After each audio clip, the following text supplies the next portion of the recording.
पहली ये बात आई कि अमेरिका क्या चाह रहा है, दूसरी ये बात आई कि पाकिस्तान की पॉलिसी क्या है, तीसरी बात ये है कि क्या पाकिस्तान की पॉलिसी की तब्दील होने का कोई इम्कान है या नहीं है, और अगर है तो किस किस्म की मुश्किलात का सामना करना पड़ेगा जी।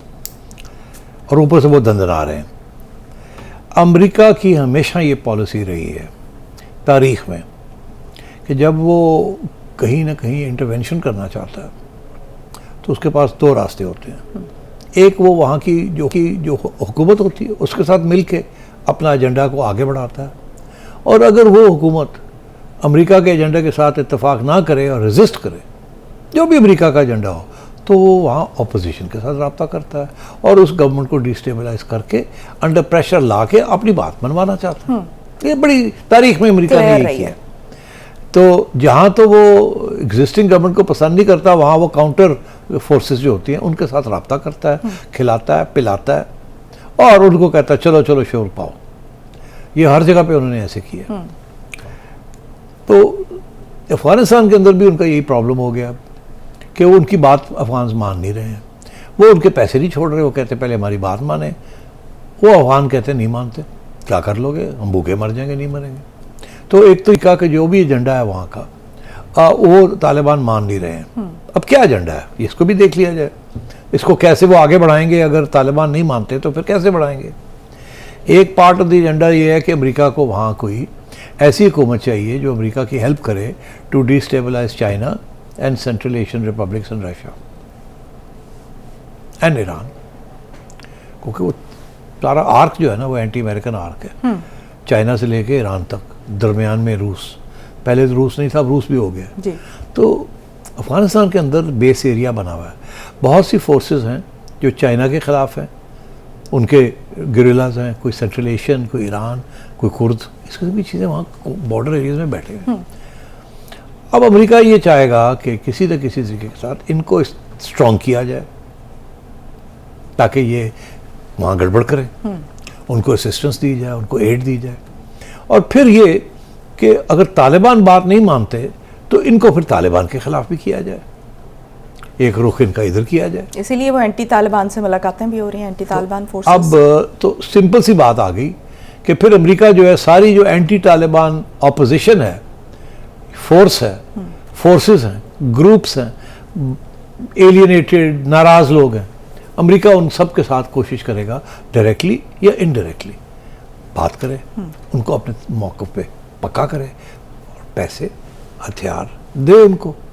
वो हथियार और पैसे लेने के लिए तैयार हो जाते हैं हमेशा। उनका ये मौक़िफ़ होता है यार जिथों नहीं आंदा आवे ना, फिर असी देखांगे असी की करना है, लवो तो सही ना, इनका दुश्मन हमारा दुश्मन, ले लो फिर देखा जाएगा। अब वो डायरेक्टली करते हैं तो उनके जो डिप्लोमेट्स हैं इनके लोगों को आउट ऑफ थर्ड कंट्री में जाके मिल लेते हैं, और अगर इनडायरेक्टली करते हैं तो इनडायरेक्ट में तो पाकिस्तान को लाना चाहेंगे कि आपके ज़रिए ही हो। उसके दो फ़ायदे हैं, एक तो ये कि पाकिस्तान के बड़े कॉन्टैक्ट्स हैं वहाँ, ISI के बड़े कॉन्टैक्ट्स हैं वहाँ अफगानिस्तान में, सबको जानते हैं, सब इनको जानते हैं, जो लोग आते हैं जाते हैं, कोई प्रॉब्लम ही नहीं है। मगर उसका ये मतलब है कि अगर पाकिस्तान ये गेम खेलता है अमेरिका की, तो फिर जो TTA है पाकिस्तान के, जो वहाँ के जो तालिबान हैं, वो छुपी बात तो छुपी नहीं रहेगी, पता चल जाएगा कि ये Pakistani on behalf of America उकसा रहे लोगों को। तो वो तो ऑलरेडी आपके खिलाफ हैं, गाली गलौच और ठूठा होती रहती है बॉर्डर पे, वो और भी नाराज़ हो जाएंगे, वो और भी रिएक्शन होगा वहाँ से। एक तरफ तो ये है, दूसरी तरफ ये है कि वो कमज़ोर हुकूमत है, वो ठाठू छोटा मोटा कर लेते, ज़्यादा इससे नहीं कर सकते। वो गिरिला वॉरफेयर कर सकते, stationary warfare, conventional warfare Taliban नहीं कर सकते।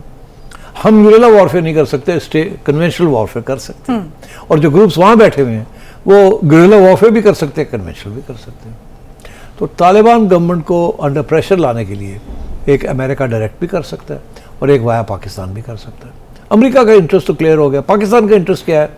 पाकिस्तान का इंटरेस्ट ये है कि जी साड़ी गल नहीं मनदे, असीं इन्हां नूं क्या है तो TTA PP TTP जिहड़ी बैठी है उन्हां दे खिलाफ एक्शन लवो, ये लेंदे नहीं ने, ये साडी बाउंड्री ते आके ठाठा करते हैं, उधर जिहड़े ने वो बैठे ने वो आराम नाल आंदे ने जांदे ने, मारदे पे ने सानूं, और असीं कर कुछ नहीं सकते। असी ये भी नहीं कि जी कोवर्ट ऑपरेशन करके हम ड्रोन्स मारें, वहाँ ड्रोन्स मारेंगे तो ये पागल हो जाएंगे, जी आपने इंटरवेंशन कर ली, शोर पड़ जाएगा दुनिया में। कोवर्ट एक्शन हमने किए नहीं है। तो क्या ऑप्शन है पाकिस्तान के पास? हमेशा जब इस किस्म की बात होती है तो प्रेशर टैक्टिक्स होते हैं। अब अमेरिका एंड पाकिस्तान के ऊपर प्रेशर टैक्टिक्स की इम्कान है कि ये अब हो सकता है कि ये सोचे कि हमारी बात तो इन्होंने मानी नहीं, हर बात हम तालिबान की मानते गए हैं, जिसकी वजह से पाकिस्तान को नुकसान हो रहा है वह TTP, और अमेरिका को नुकसान हो रहा है कि वो उनका एजेंडा अफगानिस्तान में जो है जिसको बनाया गया, फ्रंट में बताया गया, औरतों की तालीम, ये वो ह्यूमन राइट्स, इंसानी हकूक, अंदर हुए हुए कि अफगानिस्तान को इस्तेमाल करना चाहते हैं against China and Central Asian republics, Russia and Iran. तो ये काउंटर प्रेशर्स की टेक्निक्स है। पाकिस्तान की पॉलिसी, अब आता है पाकिस्तान की पॉलिसी अब तक ये रही है कि TTP के साथ नेगोशिएशन होनी चाहिए और TTA के साथ नेगोशिएशन होनी चाहिए। अब TTP आपकी नेगोशिएशन मानती, TTA जो है वो भी नहीं मानती आपकी बात, और आपकी नेगोशिएशन स्ट्रेटजी फेल हो गई है। ये नेगोशिएशन स्ट्रेटजी जनरल बाजवा और जनरल फैज़ की थी, लेट मी टेल यू। मगर वहाँ ऐसे लोग भी थे जो अब शायद सीनियर पोजीशन में आ गए हैं, जो कह रहे हैं ये आपकी बात नहीं मानेंगे, इन्होंने बड़े धोखे किए हैं और we have to get tough. वहाँ से जवाब ये आता था दूसरे ग्रुप से जो इनके अंदर है कि जी हम जंग कैसे लड़ सकते हैं, हम तो जंग नहीं करना चाहते, तो हमें बात ही करनी पड़ेगी। तो ये जो नया ग्रुप आया वो कहते हैं कमाल है, हमने तो यूनिफॉर्म पहना हुआ है, हमारा तो काम है जंग करना, हमें तो सारी उम्र ट्रेनिंग हमारी ये हुई जंग करने के लिए, और आज हम कह रहे हैं कि जी हम जंग नहीं कर सकते, हमने जाके नेगोशिएशन करनी है, और वो भी हमारी बात कोई नहीं सुन रहा। एड्डी वड्डी फौज लैके बैठे हुए असी, और असी जंग नहीं कर सकते, साड़ी गल कोई नहीं सुन रहा, उतने साढ़े बंदे मरते पे। तो एक नई अब पॉलिसी की तरफ तवज्जो दी जा रही है कि अगर ये हमारी बात नहीं मानते तो फिर ठीक है, ये जंग हमारे ऊपर ले आए हैं।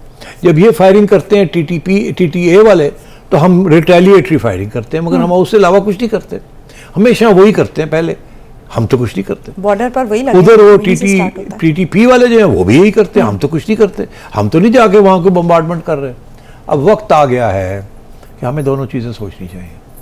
एक ये कि क्या खुफिया तौर पे अमेरिका की स्ट्रेटजी को सपोर्ट करें ताकि TTA जो है वो कमज़ोर हो जाए और हमारी बात मानने के लिए रजामंद हो जाए। दूसरा ये कि कुछ और एक्शंस, मिलिट्री एक्शंस हम लें अगेंस्ट TTP। तो आपकी जो पॉलिसी डिस्कशन इस वक्त जो हो रही है इन इश्यूज़ के ऊपर हो रही है, जिसका ताल्लुक अमेरिका के साथ भी है और जिसका ताल्लुक change of policy, instead of negotiation कुछ थोड़ी सी हम भी इनिशिएटिव लें, मिलिट्री इनिशिएटिव्स। ठीक, तो अगर हम अमेरिका के साथ जाते हैं, खुफिया तौर पे ही सही, अगर हम अमेरिका के साथ जाते हैं तो फिर यहाँ पर दहशतगर्दी मजीद बढ़ नहीं जाएगी जैसे पास्ट में हुआ था? यही तो मसला है कि इसका जो ब्लो बैक है, फिर यहाँ दहशतगर्दी बढ़ेगी। मगर देखिए ना, जब दहशतगर्दी तो पहले भी थी ना, तो आपने जंग करके वो ख़त्म की थी। जब आपने पुरअमन बात उनसे की तो वो वापस आ गए, ऑपरेशंस लॉन्च करने पड़े थे। तो इसलिए इस वक्त जो डिस्कशन हो रही है कि हमें ऑपरेशंस लॉन्च करने पड़ेंगे, सीरियस किस्म के ऑपरेशंस करने पड़ेंगे। शायद इसमें यह भी हो कि हमें बॉर्डर भी क्रॉस करना पड़े, या खुफिया तौर के अंदर अफ़गानिस्तान के अंदर ऐसे ग्रुप्स हैं उनको सपोर्ट करना पड़े जो कि ब्रॉड बेस्ड गवर्नमेंट प्रेशर में आ जाए अफगान TTA वाले, और फिर उनको भी इंक्लूड कर लिया जाए गवर्नमेंट के अंदर, जो हमारी बात भी सुनने के लिए तैयार हैं। ये तो इन्होंने तो हमें धोखा दे दिया, हमने 20 साल इनको सपोर्ट किया और आज देखिए हमारे साथ कर रहे हैं, हमें कमज़ोर कर रहे हैं। ठीक, बहुत शुक्रिया सेठी साहब।